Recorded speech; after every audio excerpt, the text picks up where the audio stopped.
नमस्ते। आज बात करते हैं भारत के संविधान के उस हिस्से की जो हम सबकी जिंदगी से जुड़ा है, हमारे मौलिक अधिकार। ये सिर्फ किताबी बातें नहीं है, ये एक वादा है हर एक नागरिक से। तो चलिए इसे जरा और करीब से समझते हैं। तो आज हम क्या क्या देखने वाले हैं? हम बात करेंगे एक राष्ट्र के वादे की, फिर जानेंगे शोषण के खिलाफ क्या अधिकार है हमारे पास, धार्मिक आज़ादी का मतलब समझेंगे और आखिर में संविधान में दिए गए कुछ जरूरी स्पष्टीकरणों पर भी नजर डालेंगे। तो सबसे पहले ये सवाल उठता है कि ये मौलिक अधिकार आखिर हैं क्या? देखिए, ये वो बुनियादी गारंटियां हैं जो संविधान हम सबको देता है। एक तरह से ये सरकार की ताकत पर एक लगाम लगाते हैं और ये पक्का करते हैं कि हर नागरिक की इज्जत, उसकी गरिमा बनी रहे। और ये कोई सुनी सुनाई बात नहीं है, हम सीधे संविधान के पन्नों से देख रहे हैं। जो अपनी स्क्रीन पर दिख रहा है वो असल में संविधान का ही टेक्स्ट है। यही वो बुनियाद है जिस पर ये सारे अधिकार टिके हुए हैं। ठीक है, तो अब जब बुनियाद समझ आ गई है तो चलिए पहले बड़े अधिकार की तरफ बढ़ते हैं। शोषण के विरुद्ध अधिकार, मतलब किसी का भी फायदा न उठाया जा सके। ये इंसानी गरिमा को बचाने के लिए है, चाहे वो शारीरिक शोषण हो या फिर आर्थिक। देखिए जरा आर्टिकल 30 की शुरुआत कितने मजबूत शब्दों में की गई है। मानव का दुर्व्यापार और बेगार प्रतिषिद्ध किया जाता है। इसमें कोई अगर मगर नहीं है, कोई कंफ्यूजन की गुंजाइश ही नहीं छोड़ी गई है। ये सीधे सीधे इन चीजों पर रोक लगाता है, बिल्कुल साफ। तो ये जो शब्द है मानव का दुर्व्यापार, इसका मतलब क्या है? सीधा सा मतलब है इंसानों की खरीद फरोख्त, उन्हें किसी सामान की तरह बेचना या खरीदना। सोचिए, ये गुलामी का ही तो एक रूप है और हमारा संविधान इसे पूरी तरह से खारिज करता है। फिर आता है शब्द बेगार। ये एक पुराना शब्द है जिसका मतलब है किसी से जबरदस्ती काम करवाना, वो भी बिना पैसे दिए। संविधान साफ कहता है कि बेगार हो या किसी भी तरह का बलात् श्रम यानी कि फोर्स लेबर, ये सब मना है। मतलब बॉटम लाइन ये है कि किसी से भी उसकी मर्जी के खिलाफ काम नहीं लिया जा सकता। लेकिन यहाँ एक छोटा सा पेच है। एक तरफ जहाँ आर्टिकल 23(1) जबरदस्ती काम करवाने पर पूरी तरह रोक लगाता है, वहीं उसका अगला हिस्सा 23(2) सरकार यानी स्टेट को एक खास अधिकार देता है। वो ये कि सरकार पब्लिक पर्पस के लिए, मतलब देश हित में, जैसे कि मिलिट्री सर्विस, अनिवार्य सेवा लागू कर सकती है। पर शर्त यह है कि ऐसा करते हुए धर्म, जाति या क्लास के आधार पर कोई भेदभाव नहीं होगा। अच्छा, ये सब तो ठीक है, पर ये तो बड़ों की बात हो गई। बच्चों का क्या? हमारे समाज के जो सबसे कमजोर सदस्य हैं, हमारे बच्चे, उनकी सुरक्षा के लिए संविधान क्या कहता है?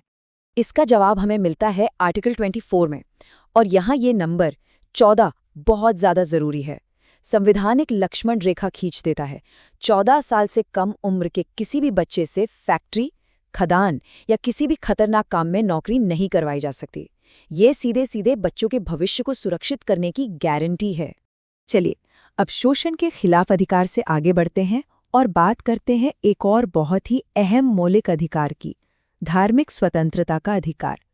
ये अधिकार हर किसी के अपने विश्वास, अपनी आस्था से जुड़ा है। आर्टिकल 25(1) साफ साफ कहता है कि हर इंसान को अपनी अंतरात्मा की आज़ादी है।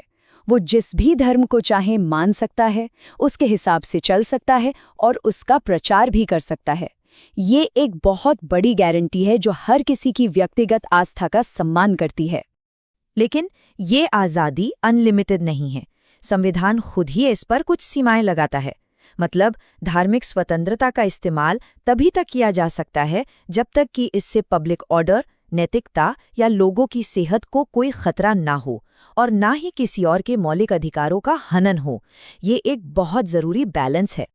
और ये बैलेंस हमें आगे और साफ दिखता है।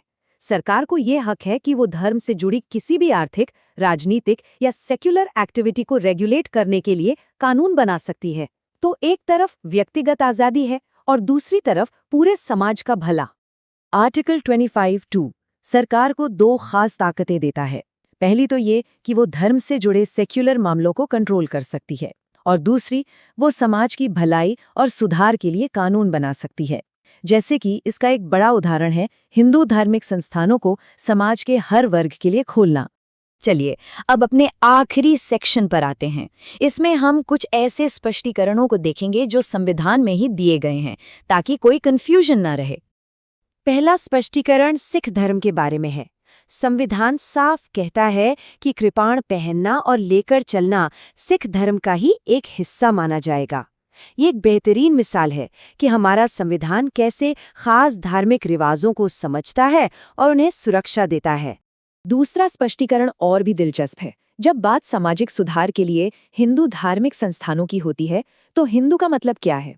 तो कानून के इस हिस्से के लिए हिंदू शब्द में सिख, जैन और बौद्ध धर्म को मानने वाले भी शामिल किए गए हैं। ये टेबल इस बात को बिल्कुल साफ कर देती है। तो कुल मिलाकर आज हमने क्या समझा? पहली बात, हमारा संविधान शोषण के खिलाफ एक ढाल की तरह खड़ा है। दूसरी, हमें धार्मिक आज़ादी तो मिली है, पर कुछ सामाजिक जिम्मेदारियों के साथ। और तीसरी, सरकार के पास समाज सुधार के लिए कानून बनाने का अधिकार है। यही अधिकार और यही संतुलन हमारे लोकतंत्र की जान है। और जाते जाते एक सवाल छोड़ जाते हैं कि कोई भी समाज एक इंसान के मौलिक अधिकारों और पूरे समाज की ज़रूरतों के बीच ये जो नाजुक सा बैलेंस है, उसे हमेशा कैसे बनाए रख सकता है? ये एक ऐसी बहस है जो कभी खत्म नहीं होती, और यही वजह है कि हमारे संविधान के ये सिद्धांत आज भी इतने ज़रूरी और प्रासंगिक हैं।